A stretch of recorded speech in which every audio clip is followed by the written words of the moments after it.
I honestly don't even know how to begin unpacking this entire mess. Leonard and I had been together a little over 2 years, and up until last week I thought our relationship was rock solid. We rarely argued, we shared the same plans for the future, and he was the kind of boyfriend who never forgot the small things. Checking in, remembering my favorite coffee, making me feel seen. We'd even started looking at apartments, planning to move in together this fall. After a long streak of failed relationships, I was convinced I'd finally met my person, but that little dream shattered last Friday.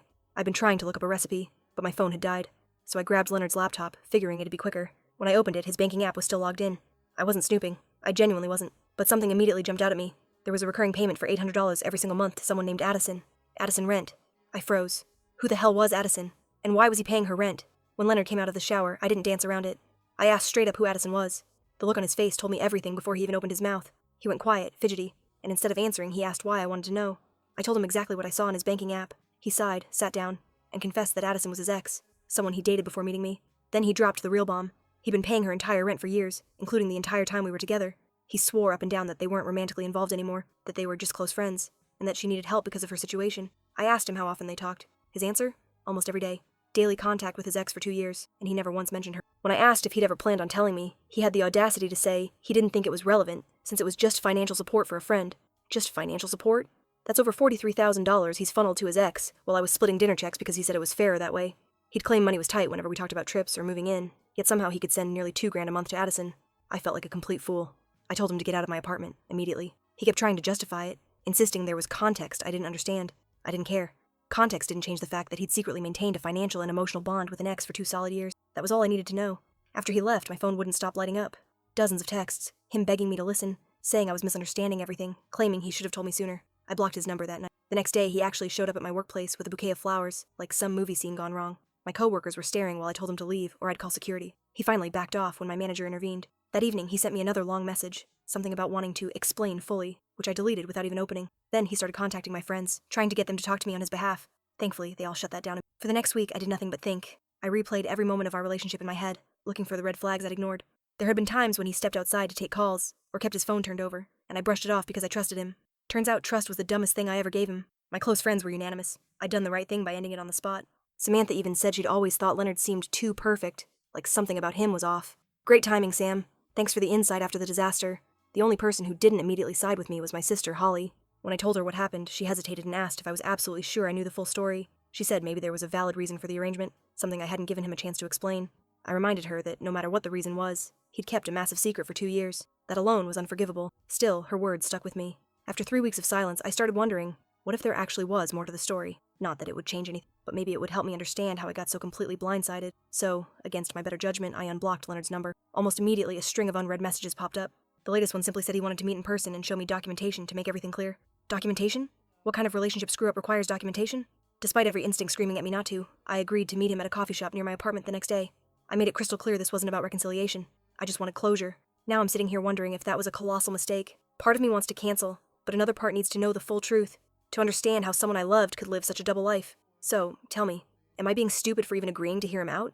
Should I just walk away without looking back? Has anyone ever found a legitimate reason behind something like this? And should I ask for Addison's contact info to get her side of the story? Because at this point, I don't even know if she's aware I exist. I'll update after the first update. First of all, thank you to everyone who commented on my original post. I read every single reply. The support and advice honestly meant the world. A lot of people guessed this would turn out to be some wild situation, and, well, you weren't wrong. I met Leonard yesterday as planned. Holly came with me, sitting a few tables away, just in case things went sideways. Exactly as many of you suggested. I was a nervous wreck the whole morning. Couldn't eat. Couldn't focus on anything. When I arrived, Leonard was already waiting. I sat down and told him he had 30 minutes. No interruptions, just one shot to explain everything. He thanked me for coming and immediately pulled out a folder. A literal folder. Who brings a folder to a breakup conversation? He said he wanted to show me proof so I could understand the full situation. The first thing he handed me were medical records. Addison's medical records. Turns out she has multiple sclerosis, diagnosed about 5 years ago.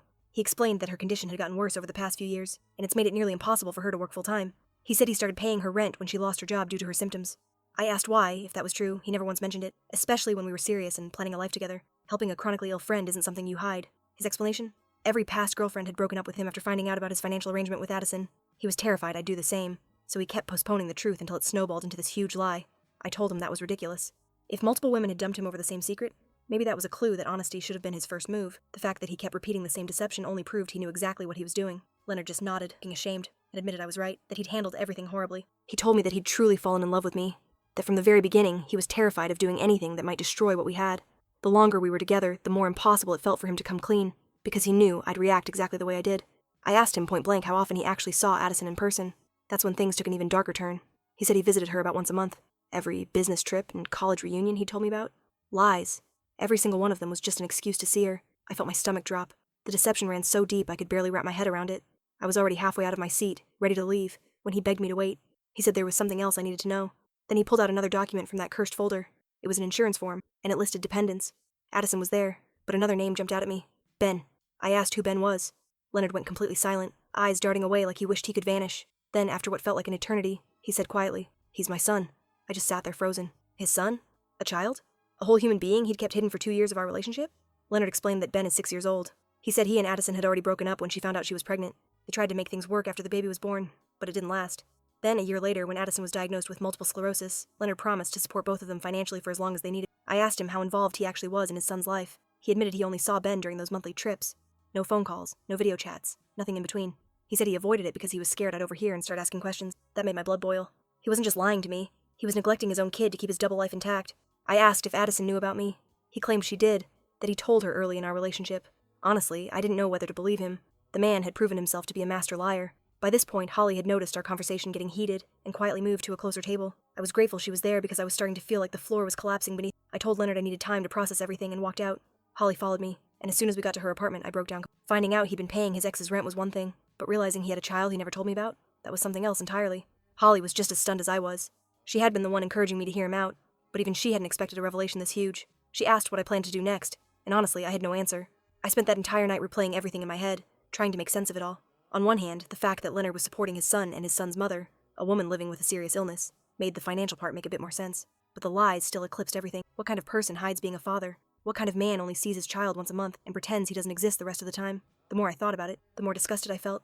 Not just by what he'd done to me, but by how little he seemed to value his own kid. When I woke up the next morning, there were more texts from Leonard waiting on my phone. He said there was still more to the situation that I needed to understand. I ignored him. Instead, I decided to find some answers for myself. I looked up Addison on social media, and sure enough, I found her Instagram. It was public, filled with photos of her and a little boy who was unmistakably Leonard's child. Same eyes, same smile. Seeing those pictures made everything horrifyingly real. As I scrolled through her posts, though, something didn't add up. There were several photos of her with another man, someone named Edwin, and these weren't just casual pictures. The captions said things like, "Date night with my love," and 3 years with this amazing man. They looked like a couple, a happy, established one. Then I found posts where Addison called Edwin Ben's bonus dad. She talked about how much he helped with Ben's care, and how grateful she was to have him in their lives. I just sat there staring at the screen. None of this made sense. If she had a fiancé who was actively helping raise her son, why was Leonard still paying her entire rent every month? I called Holly right away. She came over, and together we scrolled through Addison's profile. We even found a post from about 8 months ago. A photo of Addison showing off an engagement ring with the caption, "He said yes to forever." She and Edwin were engaged, and Leonard had never mentioned it, not once. Yet he'd continued paying Addison's rent the entire time. Holly suggested maybe Edwin didn't make enough to cover everything, especially with Addison's medical expenses. That could be part of it, but something still didn't sit right with. If Leonard only sees his son once a month, and Addison has a fiancé who's fully involved in Ben's life, why is Leonard still covering all her bills? At this point, I started to wonder if there was something deeper going on, but something Leonard wasn't admitting. Could they still be romantically involved, even with her engagement? Or was Leonard being manipulated somehow? I debated reaching out to Addison directly, but I hesitated. If she truly didn't know about me, it could cause chaos. If she did know, then she'd been complicit in this whole deception. Holly thought I should confront Leonard one more time. She said I deserved real answers, not half-truths filtered through panic. So, I agreed. We're meeting again tomorrow. Same coffee shop. I'm bringing printed screenshots of Addison's Instagram posts to show him. I want to look him in the eye and ask why he's still financially supporting his ex when she's clearly engaged to someone else. More importantly, I want to know why he thought it was remotely acceptable to hide his son from me for 2 years. I'll update again after the meeting. Right now, I'm just trying to brace myself for whatever new bombshell he decides to drop next. Edit. Wow, so many responses already. Thank you all for the support. To answer a few common questions. Yes, I confirmed Addison's MS diagnosis. The documents Leonard showed me had consistent medical details and dates. It looked legitimate. Several people have speculated that Leonard might be hiding more, maybe more kids, or even another secret family. I honestly don't think that's the case, though at this point I can't say I'd be surprised by anything. He genuinely seems crushed by the breakup, but then again, I clearly didn't know him as well as I thought. A lot of you are asking why I don't just walk away and be done with it. Trust me, I've considered it, but this relationship was serious. We talked about marriage, children, and a shared future. Finding out he already had a child and chose to hide it, that's something I need full clarity on before I can move forward. Some commenters think Addison might be blackmailing Leonard, or that Ben might not even be his biological son. Honestly, those hadn't crossed my mind until now. I'm trying not to jump to conclusions until I hear what he has to say about the fiancé situation. And yes, Holly will be there again tomorrow as backup. Same coffee shop, same plan. Edit 2. A few people pointed out something I hadn't fully confronted, that I've been so focused on the financial aspect that I overlooked how badly Leonard has neglected his child. You're absolutely right. Whatever's going on between him and Addison, the fact that he's willing to minimize his own son's existence just to maintain an illusion with me is deeply disturbing. What kind of father does that? Edit 3. To the people saying I'm overreacting, or that Leonard was just trying to protect his family. Are you kidding me? Hiding a child from your serious partner for 2 years isn't protection. It's manipulation. It's cowardice. Second update. So, I met with Leonard again yesterday as planned. Holly came along, sitting nearby just like before. I had my printouts of Addison's Instagram posts in hand, ready to confront him and finally get the truth about why he's still supporting his ex when she's clearly engaged to another man. When I got to the coffee shop, Leonard was already there, and of course he had that same folder sitting on the table like some kind of prop in a courtroom drama. Before I could even bring up what I'd discovered, he launched right back into his explanations. He said he wanted to clarify a few misunderstandings from our last talk. I stopped him mid-sentence, reached into my bag, and slid the printed Instagram photos across the table. His expression when he saw them wasn't shock. It was something heavier. A mix of guilt and resignation, like he'd been expecting this moment. I asked him directly why he never mentioned that Addison had been in a serious relationship for 3 years, and was now engaged. If her fiancé Edwin was bonus dad to Ben, then why in the world was Leonard still footing their entire rent bill every month? He stayed quiet for a moment before finally saying that Edwin wasn't financially stable. Apparently he's some kind of struggling musician barely scraping by, not exactly capable of supporting a household, let alone covering Addison's medical costs. Leonard said he kept paying the rent to ensure Ben had a consistent home environment, especially considering Addison's decline. I asked why he couldn't just pay child support like any other parent. He told me traditional child support wouldn't come close to covering Addison's medical expenses, or compensate for her inability to work full-time. He claimed that he and Addison had come to this arrangement years ago, and that Edwin was fully aware of it when he joined the picture. Honestly, on paper, that explanation made sense, but it still didn't justify the years of secrecy. I told him that, straight up. Leonard nodded, admitting he'd handled things horribly, and that keeping Ben a secret from me was inexcusable. But then, just as I thought he might be running out of surprises, he dropped another bombshell. The reason he only saw Ben once a month wasn't just because of me, it was because Addison had restricted his access. He said that when Addison first got sick, she became terrified that if her health worsened, Leonard might try to take Ben away. So she laid out an ultimatum. She'd accept his financial support only if he agreed to see Ben on her terms, and apparently Leonard agreed, out of guilt, or fear, or both. Over time, that dynamic became permanent. When Edwin came into the picture, Addison supposedly tightened the boundaries even more. Leonard then pulled out his phone and showed me text exchanges from the past year, messages where he'd asked to see Ben more often, or have him stay overnight. In nearly every one, Addison either made excuses or flat-out refused. I asked why he didn't take her to court for custody or visitation rights. He said he was terrified that pushing legally might backfire, that she'd cut him off entirely or move away. He also didn't want to cause her stress, claiming it could worsen her MS symptoms, so instead of fighting back, he chose to keep the peace by paying her rent and settling for scraps of fatherhood. Then he reached into that folder again and pulled out a small note. He slid it across the table toward me. It was filled with handwritten entries, dates, notes, and little stories. A journal documenting every visit he'd ever had with Ben. Flipping through it hit me harder than I expected. There were photos of Leonard with Ben at different ages, birthdays, park trips, school events, all tucked between pages describing the moments he'd missed and the memories he managed to collect. One entry read like a letter to his son, full of hope that someday they'd have a normal relationship. Another listed every gift he'd sent and every call he'd made when Addison allowed it. It was heartbreaking to read. For the first time, I could see that despite everything, Leonard genuinely loved his child. I asked why he was showing me all this now. He said he needed me to understand that hiding Ben wasn't about abandoning him. It was about trying to protect a fragile situation. He believed that maintaining a limited relationship, even one built on constant compromise, was better than risking total loss. By that point, my emotions were a tangled mess. I excused myself to get some air. Holly must have noticed from her table, because she followed me outside. We sat on a bench near the coffee shop while I tried to make sense of it all. That's when Holly said something I hadn't considered before. What if Leonard's being manipulated? She asked. And suddenly, that idea didn't sound so far-fetched. The whole arrangement, Addison controlling access to Ben in exchange for financial support, started to look less like a compromise and more like emotional blackmail. It didn't excuse Leonard's lies, but it certainly changed the tone of the story. After a few minutes, I went back inside. I told Leonard that if I was ever going to understand the full picture, I needed to hear Addison's side directly. I half expected him to freak out, maybe try to talk me out of it, but instead he looked relieved. He said he'd actually been hoping I'd want to speak with her, that it might help me see just how complicated things really were. He offered to set up the meeting himself, but I told him no. I'd rather do it independently. I asked for her phone number instead. Leonard hesitated for a second, then scribbled it down and said he'd text her to let her know I might reach out. When I left the coffee shop, I felt more confused than ever. I mean, how do you even begin to process something like this? You can't just erase the fact that your boyfriend kept an entire child hidden from you for 2 years. That night, I sat on my couch debating whether or not to contact her. What would I even say? Hey, I'm the woman who dated your ex for 2 years without knowing you and your son existed? Still, I needed answers.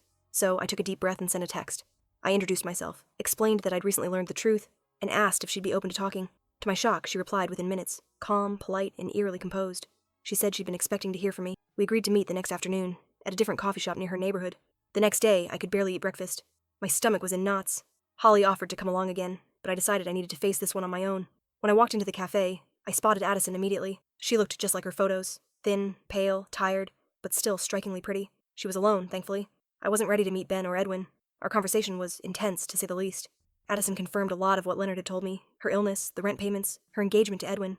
But then she added details that completely changed the narrative. According to her, Leonard's limited contact with Ben wasn't her doing. It was his choice. She said she's invited him countless times to be more involved, but he always found reasons not to. Then she showed me screenshots, texts from her phone where she'd invited Leonard to school events, weekend visits, even holidays. In nearly all of them, Leonard declined, citing work or other commitments, and just like that, the story flipped again.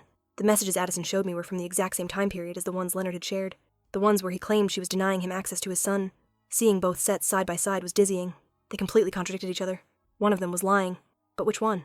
Addison went on to say that while Leonard had mentioned he was seeing someone, he told her it wasn't serious, and even asked her not to bring me up if we ever crossed paths. That completely clashed with Leonard's story. He had insisted that Addison knew how serious our relationship was. But what really unsettled me was what she said next. According to Addison, Leonard was the one who insisted on the financial arrangement. He had offered to cover her rent when she was first diagnosed, which matched what Leonard told me, but she claimed she'd actually tried to lessen his financial help several times, especially after meeting Edwin, and Leonard refused. She said he often told her that he wanted to provide for them, that helping her and Ben made him feel useful, and that it would hurt him if she ever turned the offer down. Addison admitted that the money had been a lifeline with her medical bills piling up, but she also said she'd grown increasingly uncomfortable with the setup now that she was engaged. When I asked about Edwin's contribution, she blushed a little, clearly embarrassed. She said he was a musician with inconsistent income, but he did what he could, just not enough to fully cover rent and medical expenses. Her discomfort seemed genuine. I didn't get the sense she was lying. By the time we wrapped up, my head was spinning. Everything Leonard and Addison said painted opposite versions of the same story. Either Leonard was manipulating both of us, or Addison was manipulating him. Or maybe they were both bending the truth in different directions. I left that meeting drained to the bone. On the way home, my phone buzzed with a text from Leonard asking how it went. I ignored it. I couldn't even form a coherent thought, let alone respond. When I finally reached my apartment, there was a small package at my door. Leonard's handwriting on the label made my stomach drop. Inside was a USB drive with a note. This should clear everything up. I plugged it in, against my better judgment, and there it was. Years of message logs between him and Addison, more text exchanges, screenshots of payments, and even several recorded phone calls. I don't know if recording those was even legal, but at that point, legality was the least shocking thing about the situation. I spent the entire evening reading through everything, and just like before, the evidence contradicted itself again. Some messages showed Addison clearly restricting Leonard's access to Ben, making excuses or refusing visits. Other times, it was Leonard who seemed to pull away, claiming to be too busy or conveniently unavailable. The financial records were just as confusing. Sometimes Addison asked for less help, sometimes Leonard pushed to pay more. It was like watching two people locked in an endless tug-of-war, each twisting the narrative to look like the victim. I realized I couldn't trust either of them. The only innocent person in this entire disaster was Ben, a 6-year-old boy stuck in the middle of whatever toxic game his parents had been playing for years. I texted Holly everything I'd found. She told me she'd come over the next day so we could piece it all together. She also said what I already knew deep down. I needed to meet Leonard one last time, confront him with everything, and then walk away for good. So I agreed. Tomorrow evening would be our final conversation. No more chances. No more excuses. Edit. I've seen a lot of people asking similar questions, so here are some quick answers. Yes, Addison really does have multiple sclerosis. The medical papers Leonard showed me matched what she told me, and she mentioned specific treatments that would be impossible to fake. Many of you think Leonard and Addison are still romantically involved. I thought that too, but after meeting her in person and seeing how genuinely in love she seemed with Edwin, I don't think that's the case. A few others suggested Leonard might just be her sugar daddy instead of Ben's father, but Ben looks exactly like Leonard. Same smile, same eyes. Both parents acknowledged the paternity, so I have no doubts there. And to those of you saying I should just walk away, you're probably right. But after 2 years of building a life with someone, it's hard to just shut the door without at least trying to understand what the hell happened. Edit 2. Meeting Leonard in a few hours. I'm bringing every piece of evidence. His texts, hers, and everything in between. This time, I'm not leaving until I get straight answers. I'll update tomorrow. Final update. Hey Reddit, here's the last chapter of this whole chaotic story. I met with Leonard last night. Holly came with me but stayed in her car outside, just to be nearby. I needed to do this face to face, but I wanted someone waiting in case things got intense. When Leonard arrived, I spread everything out on the table. Addison's screenshots, his own messages, the financial records, and even that one text where he literally asked Addison to back up his version if I ever reached out to her. I told him there were no more chances to dodge or explain around the truth. I wanted everything. He sat there in silence for a long time, then finally he exhaled and said he hadn't been honest. Not with me, and not even with Addison. And that's when the real story came. He admitted that he and Addison never really ended things cleanly after they broke up. All that financial support wasn't just about helping his sick ex or caring for his son. It was his way of staying attached, keeping one foot in her life no matter who else came along. By being her provider, he made sure she could never fully move on. And Addison, in her own way, took advantage. She'd limit his time with Ben whenever she wanted more money, then ease up again when she needed him to feel guilty enough to keep paying. They've both been manipulating each other for years, each one using what the other cared about most to stay in control. As for those conflicting texts, Leonard confessed that he sometimes pretended Addison was denying him visits. He'd intentionally decline invitations just so he could play the victim later and complain about her. Meanwhile, Addison would offer him visits on days she knew he was busy, so she could make herself look on while still blocked. It was a toxic back-and-forth cycle, and Ben was the pawn. When I asked why he hid all of it, Leonard said every woman he'd dated before him to lawyer up and end and he didn't want it. He said the situation, as twisted as it was, in some sense of he was doing the right thing, helping us. Even though he does love us, he admitted that he loves the more than act. That's when I knew. I told Leonard that I suggested he get therapy, not just for the codependency with but to learn what reading looks like. I told him to go to court, make proper custody and support arrangements, and stop treating money like a leash. He started crying, begging me to stay, promising he'd fix everything, but it was too late. Trust doesn't grow back once it's been burned down to ash. I walked away, and this time, I didn't look back. Later that night, I sent Addison one last text. I told her I wouldn't be contacting her again, that I wished her well with her health and her engagement, and that I hoped she and Leonard would finally find a healthier way to co-parent for Ben's sake. She replied simply, "Thank you. I'm sorry for everything." To the people who said I should give him another chance because he was just helping his family, it wasn't that simple. This entire situation was toxic from every direction. Staying in it would have destroyed me too. And as for Ben, I won't be checking in. It's not my place. I feel for that kid deeply, but I've realized the best thing I can do is step out of the chaos completely and start rebuilding my own peace. Because honestly, after everything I've seen, that little boy isn't the only one who needs rescuing from this family drama.